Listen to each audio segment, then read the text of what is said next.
રામ રામ સીતારામ, જય શ્રી કૃષ્ણ, જય માતાજી, જય ગોપાલજી, ઠાકરજણી, જય જલારામજી, જિનેન્દ્ર, જય સ્વામિનારાયણ, મહાદેવ, હર હર હર મહાદેવ. કેમ છો? મોજમાં? તો વાંધો નહીં મારા બાપલિયા, અમે બિલકુલ મોજમાં છીએ. અને બસ હવે આમ ચહેરા ઉપરની ખુશી જોઈને તમને લોકોને આઈડિયા આવી ગયો હોય કે ના આવી ગયો હોય એ મને આઈડિયા નથી, પણ અમે બસ ખુશ છીએ. આવી જ ગયો હોય તમને બરાબર ને? ટાઇટલ જોઈને તો આઈડિયા આવી જાય ને, શક્ય જ નથી. બાકી જોરદાર જમાવટ મોજ કરી દીધી. વાહ પ્રભુ વાહ, દેર આયે દુરસ્ત આયે, આયે જરૂર આપ. બરાબર ને વાલી? જેની આટલા વર્ષોથી રાહ જોતા હતા એ ખુશી ફાઇનલી ભગવાને અમને આપી. અને આજે તમારી સામે એ વસ્તુ અમે રિવીલ કરી છે કેમ કે ઘણી બધી કોમેન્ટ, ઘણા બધા પ્રશ્ન, ઇન્સ્ટામાં મેસેજ છે, વોટ્સએપ પર મેસેજ છે, પછી યુટ્યુબ ની કમેન્ટ્સમાં મેસેજ છે કે શું છે તમે જણાવો. અને ઘણા ખરા ઓળખી ગયા તો કે ત્યારે આનંદ પણ થાય કે આપણે એટલું નિરીક્ષણ કરીને પણ વિડિયો જોવા વાળા છે કે શાંતિ. કારણ કે જ્યારે અમને લોકોને ખબર નહોતી ને ત્યારથી તમે એટલે તમારામાંથી ઘણા બધા લોકોને ખ્યાલ આવી ગયો હતો ને ત્યારથી એ લોકો કમેન્ટ્સ કરવા માંડ્યા હતા કે ના પ્રજ્ઞાબેન આમ છે, પણ હવે અમને ખુદને પણ ખ્યાલ નહોતી. હા, ત્યારે અમને પણ એવો કઈ આઈડિયા નતો. મે બી ક્યારે ડિસેમ્બરમાં, હા લગભગ ડિસેમ્બર, લગભગ નહીં ડિસેમ્બરમાં ક્યારે ધવલનો બર્થડે હતો. અને એ વાત ધવલ જોડે પણ મેં ત્યારે શેર નહોતી કરી કે ધવલને પણ એ વાતની ખબર નહોતી. પણ ફાઇનલી ત્યાં સુધી વેઇટ હતી કે નહીં એકવાર કન્ફર્મ થઈ જાય અને ભગવાનજી ત્યાં સુધી પહોંચાડી દે પછી આપણે રિવીલ કરીએ અને પછી કહીએ. પછી સાબજીને એક સરપ્રાઈઝ આપી અને ત્યારે અમારી આંખમાં એટલા હરખના આંસુ આવી ગયા હતા કે ફાઇનલી જે દિવસની અમે રાહ જોતા હતા એ દિવસ દીધો. મોડો આવ્યો દિવસે પણ આપ્યો ખરો. અને તમારા બધાની પ્રાર્થના, તમારા બધાનો સપોર્ટ, અને જ્યારથી મેસેજ ચાલુ થયા છે કે મેસેજમાં કે કોમેન્ટમાં કે છે એમાં ઘણા બધાએ કીધું છે કે પ્રજ્ઞાબેન અમે તમારા માટે માનતા રાખી છે. સારા દિવસો હોય તો કેજો પ્રજ્ઞાબેન અમે તમારા માટે માનતા રાખી છે. તો ઘણા બધાના જે નામ ને આઈડી ને નંબર છે એ અમે લોકોએ નોટ પણ કરી લીધું છે. બધાને નોટ કરી લીધું છે. અને બસ હવે છે ને એ આગળ હવે આજના વિડીયોમાં તો નહીં પણ અમે ધીમે ધીમે હવે બધા રિવીલ્સ તમારી સામે આમ ખુલ્લા કરતા જશું કે આટલા અહીંયા સુધી અમે પહોંચ્યા તો એ જર્નીમાં અમારો એ જર્ની કેવી રહી છે એ બધી ટોટલી વસ્તુ તમારા લોકો સાથે અમે શેર કરવાના છીએ. તો વિડીયોમાં હવે જોડાઈ રહેજો કારણ કે હવે મોજ આવવાની છે. હું બાપલિયાની વાત જાવ દો તમે, સાચી વાત ને? કઈ ઘટે નહીં એવી. હવે તમારા લોકો સાથે શેર કરી જ દઈએ આ વસ્તુ. ઘણી બધી કોમેન્ટ્સ આવી, ઘણા બધા એવા પણ કહેવા વાળા હતા કે આમ ફેમિલી કયો છો તો તમે જણાવતા નથી કે નથી કરતા. પણ ત્યારે પણ હું બસ એક જ વસ્તુ કહેતી કે ક્યારેક અમારી મજબૂરી કે લાચારી હોય તો તમે સમજી જાઓ. અને મમ્મી આવી ગયા કામ કરવા માટે એ પછીથી ઘણા બધાને શંકા કે ઘણા બધાને પેલું થયું કે નહીં હવે કન્ફર્મ કંઈક તો છે તો જ આવ્યા હોય કામ કરવા માટે એવી રીતના કરીને. તો હા, અને ત્યારે ખાસો એવો ટાઈમ પણ નીકળી ગયો હતો પણ ત્યારે અમે રિવીલ નહોતું કર્યું. બસ એક પ્રોબ્લેમ હતી, એમના કારણે બેડ રેસ્ટ આવ્યો અને બેડ રેસ્ટના કારણે એ પ્રોબ્લેમ શું હતું ને એ બધું અમે તમારી સાથે શેર કરવાના છીએ. તો બસ આટલું પેશન્સ તમે જાળવો અત્યાર સુધી, તો હવે બસ થોડોક પેશન્સ હજી જાળવો એટલે તમને બધી ટોટલી આપણે જર્ની શેર કરીશું. યસ, બરાબર. ફાઇનલી અમારા ઘરમાં પણ એક નાનું પગલી પાડતું મહેમાન આવવાનું છે. હા, જે આવે પણ ફાઇનલી એક નવું મેમ્બર આવશે અમારું કે જે અમારી જિંદગી હશે, અમારો જીવ હશે, જે કયો હોય.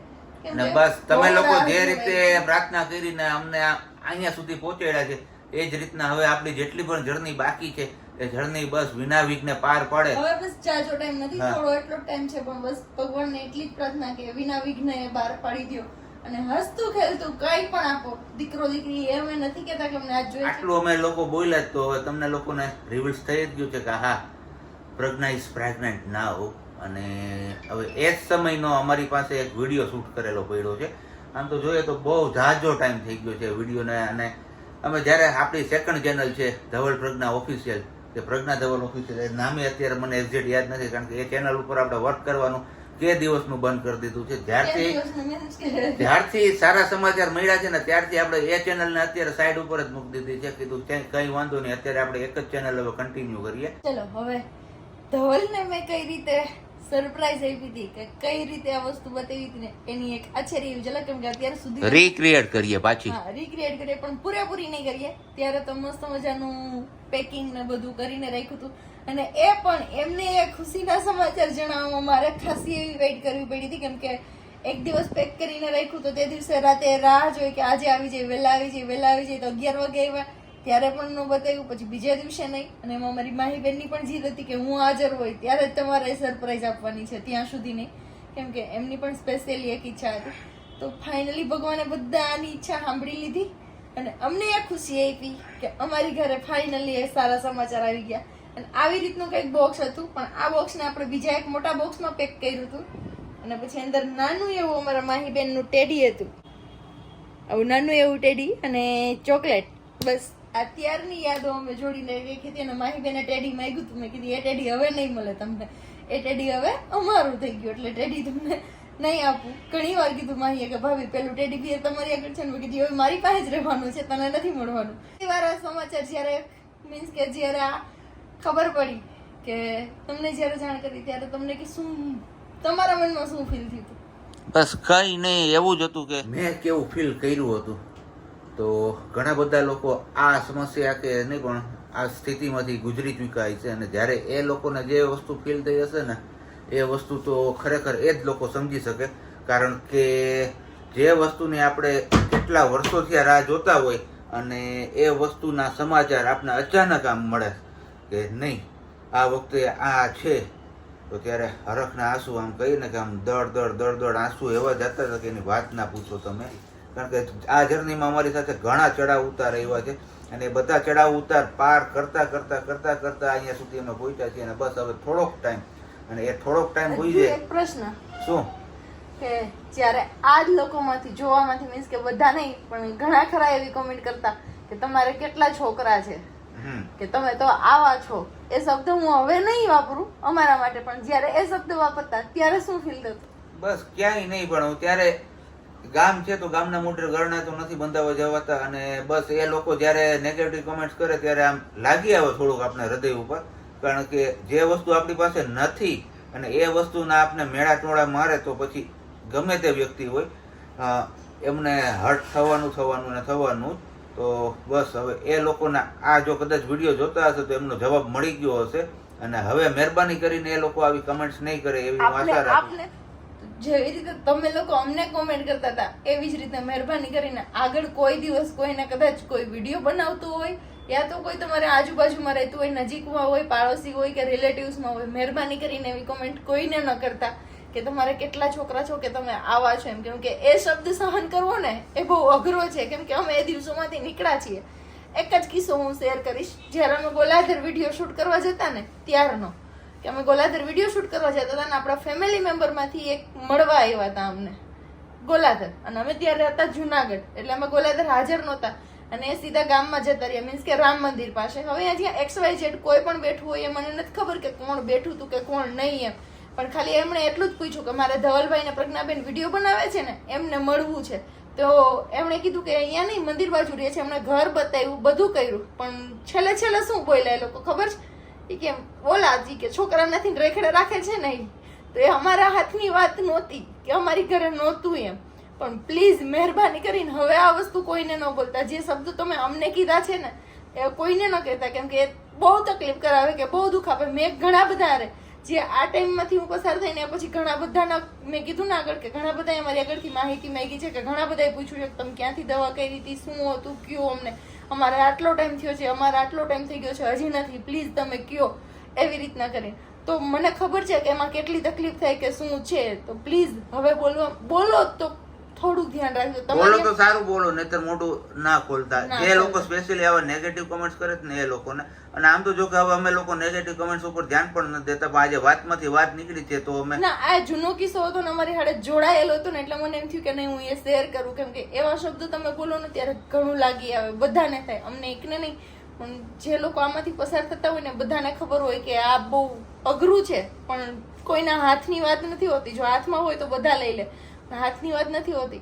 કાંઈ વાંધો નહીં, ચલો હવે આગળ તમે ખમણ વાળો જે વિડીયો છે ત્યાં એ ટાઈમનો એ શૂટ કર્યો છે એ તમે એન્જોય કરો અને એ વિડીયો જોઈ લો. બાકી બાદ મળીએ પાછા આવતીકાલના નેક્સ્ટ વિડીયોમાં. અને હવે અત્યાર સુધીના જે ફંક્શન અમારા પૂરા થયા છે એ બધા ફંક્શનના વિડીયો તમને વારાફરતી મળશે, કેમ કે ઘણા બધાની કોમેન્ટ હતી કે તમે પેલું ફંક્શન નથી કર્યું, એનો વિડીયો તો ન આવ્યો, તો હવે બધા વિડીયો તમને જોવા મળશે ધીમે ધીમે. અને આજનો વિડીયો છે એ 2 દિવસે પૂરો થશે, કેમ કે આપણે બનાવવાના છે સુરતી વાટી દાળના ખમણ.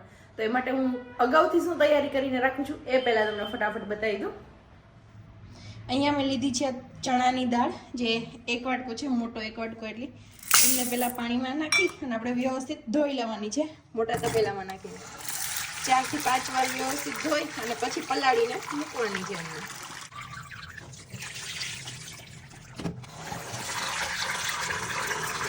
તો ચલો, અહીંયા દાળને મેં પલાળીને ધોઈ નાખી છે વ્યવસ્થિત, અને હવે આપણે એને 4 થી 5 કલાક માટે ઢાંકીને પલળવા માટે મૂકી દેવાની. ચલો, દાળ પલાળીને રાખી હતી એમને 4-5 કલાક જેવો ટાઈમ થઈ ગયો છે, અને દાળ મસ્ત જો આવી રીતે કરો ને તો કટ થઈ જાય છે આપણા હાથેથી, અને યા તો આમ દબાવો તમે તો ચેપાઈ જાય. મસ્ત એવી પલળી ગઈ છે, અને હવે આપણે એમને નાખવાની છે મિક્સરના પવાલામાં. પણ એક વાતનું ધ્યાન રાખવાનું કે પાણી નથી નાખવાનું આપણે એમાં, એટલે પાણી નિતારી અને પછી નાખવાની છે. દાળ એડ કરી દીધા પછી એમાં આપણે નાખીશું દહીં. તો 2 ભાગમાં દાળ પીસીશ, એટલે 2 પવાલામાં 2 ચમચી કે 3 ચમચી જેટલું દહીં નાખીશ. ખટાસવાળું દહીં નથી એટલે 3 ચમચી નાખીશ. 3 ચમચી દહીં આમાં અને 3 ચમચી દહીં બીજું પવાલું કરીશ એમાં. અને હવે આમને આપણે અધકચરી વાટવાની છે, પાણી નથી એડ કરવાનું, પાણી વગર જ આપણે એને અધકચરી પીસવાની છે. ચલો, સ્મૂધ એવી આપણે એમને પીસી નાખી છે. જો હું બતાવું તમને, આવી રીતનું કંઈક ટેક્સચર રાખવાનું છે આપણે, દરદરું, એકદમ સ્મૂધ નથી કરી દીધી. તો ચલો, આપણે દાળ પીસી લીધી અને એકદમ રેડી છે, અને હવે આમને ફેટવાની છે. પણ આપણે કોઈ પણ મદદ વગર, ચમચો પણ નથી લેવાનો અને ફેટવાનું આવે છે એ પણ નથી લેવાનું, ખાલી હાથની મદદથી જ આપણે ફેટવાની છે. એક જ ડાયરેક્શનમાં 4 થી 5 મિનિટ સુધી આપણે ફેટવાની છે, અને એક ધારી. બસ જો આવી જ રીતે 4-5 મિનિટ સુધી આપણે એમાં ફેટવાની છે, કેમ કે તમે ફેટશો ને, જેમ જેમ વધારે ફેટશો ને એમ હળવી થઈ જશે, એટલે તમને આઈડિયા આવશે કે ઓટોમેટિક ખબર પડી જશે કે નહીં, દાળ ફેટાઈ ગઈ છે મસ્ત. પીસાઈને રેડી છે, તો એમાં આપણે પહેલાં હળદર ને નમક નાખી દઈએ, થોડી એવી હળદર, અને 5 ચમચી જેટલી આપણે જે મસાલાની નાની ચમચી આવે એટલી આપણે હિંગ નાખીશું, અને નમક ટેસ્ટ અનુસાર આપણે નાખીશું. અને આથો લાવવા માટે આપણે એમાં 1/2 એટલો લીંબુનો રસ નાખીશું.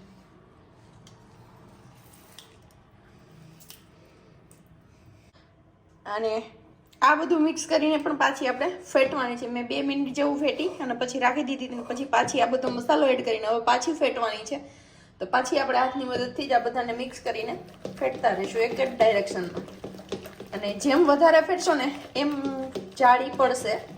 જે આપણે ઢોકળા બનાવીશું ને સુરતી ખમણ, એમાં એ મસ્ત એકદમ જાળીદાર અને ફ્લફી થશે.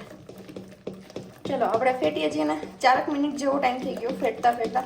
હવે એકદમ મસ્ત હળવી થઈ ગઈ છે. તમે આમ હાથમાં ફેટતા હશો ને ત્યારે તમને આઈડિયા આવી જશે. આપણી મસ્ત મજાની જો ફેટાઈ ગઈ છે દાળ, અને એકદમ હળવી લાગે આપણે હાથે ફેટતા હોય ને ત્યારે જ. અને હવાને ઢાંકી અને ગરમ જગ્યા હોય એમના પર આપણે ઓવરનાઇટ મૂકી દઈશું આથો લાવવા માટે, કેમ કે અત્યારે શિયાળાની ઋતુ છે એટલે 8 થી 10 કલાક જોઈએ આથો આવવા માટે. બાકી ઉનાળાની સિઝનમાં આપણે 4-5 કલાકમાં પણ આથો આવી જાય છે. તો હવે આપણે એને ગરમ જગ્યા પર રાખી દઈએ. ચલો, આપણે કાલે આથા માટે બેટર મૂક્યું હતું ને એ ચેક કરી લઈએ કે આથો આવી ગયો છે કે નહીં. એમ તો મેં જોઈ લીધું હતું, તો મસ્ત એવો આથો આવી ગયો છે. જો એકદમ ફ્લફી થઈ ગયું છે. પહેલાં એમને મિક્સ કરી લઈએ અને પછી જેમાં નાખવું પડશે એ બધું નાખીએ, કેમ કે મેં બી પાણી થોડું નાખવું પડશે. બેટર થોડું ઢીલું રાખવાનું છે, એટલે હા, પાણી જરૂર પડશે જ. આ બાજુ મેં સ્ટીમરમાં પાણી ગરમ થવા માટે મૂકી દીધું છે, અને પ્લેટને આપણે પહેલાં ઓઇલથી ગ્રીસ કરીને રાખી દઈએ. તો 5 ચમચી જેટલો મેં ઈનો લીધો છે, જે આપણે રેગ્યુલર ઈનો આવે સાદો એ જ લીધો છે. અને એમની ઉપર આપણે 1 ચમચી જેટલું પાણી એડ કરીશું. અને હવે બરાબર મિક્સ કરી લઈએ. એક જ ડાયરેક્શનમાં એમને ફેરવવાનું છે.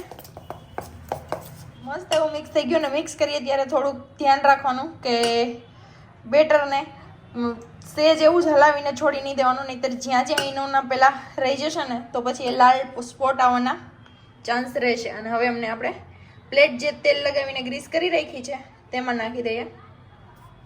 હવે એમને આપણે આવી રીતે કરીને એકદમ પ્લેટમાં વ્યવસ્થિત ઢાળી દઈશું.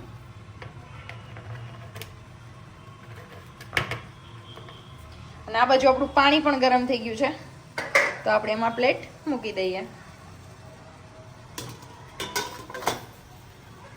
અને હવે 15 થી 20 મિનિટ જેટલું એમને પાકવા દેશું, કેમ કે એમને ચડતા વાર લાગશે. એટલે 15 મિનિટ ઓછામાં ઓછી રાખવાની. પછી ચેક કરી લેવાનું. 15 મિનિટ પછી જો બની ગયું હોય તો નિકાલી લેવાનું, નહીં તરત 5 મિનિટ વધારે એડ કરવાનું.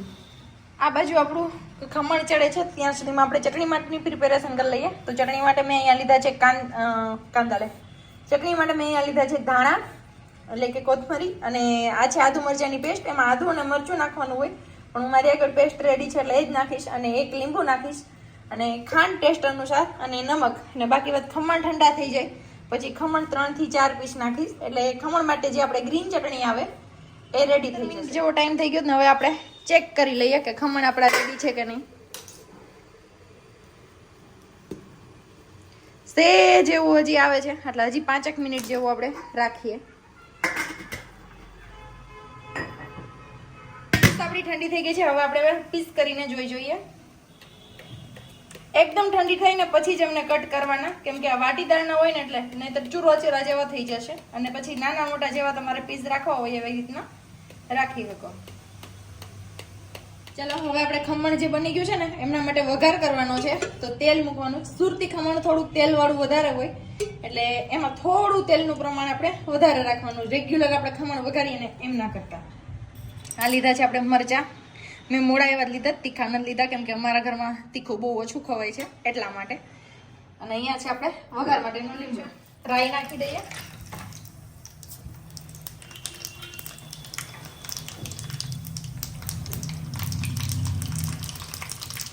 રાઈ ફૂટી જાય પછી આપણે નાખી દઈએ હિંગ, લીમડો અને મરચા. અને નોર્મલી જે નાયલોન ખમણનું વઘાર કરીએ અને પાણી નાખીએ એટલું પાણી આમાં નથી એડ કરવાનું, એનાથી ઓછું રાખવાનું છે. નાયલોન ખમણમાં ગળાશ વધારે હોય એટલે એમાં વધારે સુગર નાખી આમાં અડધી ચમચી જેટલી જ ખાંડ નાખવાની છે. અહીંયા આપણા સુરતી ખમણ પણ રેડી છે મસ્ત એવા. અને અહીંયા છે આપણે જે ચટણી બનાવીએ, ચટણીમાં તમને કીધું એમ એ બધી વસ્તુ એડ કરી અને લાસ્ટમાં મેં ખમણ એડ કર્યા હતા. 4 થી 5 આપણે જ્યાં ખમણના પીસ આવે ને એ 4 થી 5 પીસ એડ કર્યા હતા. તો એક વખત ચોક્કસથી ટ્રાય કરજો, બહુ મસ્ત બનશે.